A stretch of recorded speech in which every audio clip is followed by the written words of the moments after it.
मेरे करण और अर्जुन काय अशी भावना धरत एक प्राणी इथं उभा होता. नमस्कार मंडळी, स्वागत आहे तुमचं आपल्या तिसऱ्या ब्लॉगमध्ये. मी तुमचा सर्वांचा लाडका ब्लॉगर ऋषा आणि ऋषा चाललेला आहे टायपिंगला.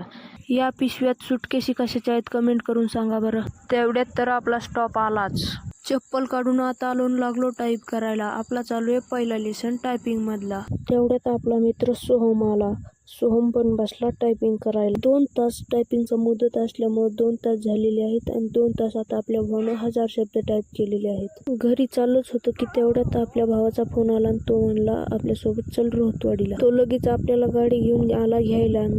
आला की लगेच आपण चालत बसून की तेवढ्यात आली पानाची तलब की भाऊनी लगेच पान आणले खायला दोघांना.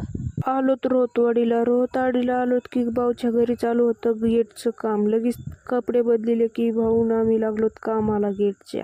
तोपर्यंत आपला पान चारणारा टिलू भाई चालला होता इथून गुरं घेऊन. चावी कोणत्या टाईपची मला एकदा कमेंट करून सांगा बरं. ट्रेंडिंगला चालू आहे काही चावी नवीनच दिसली.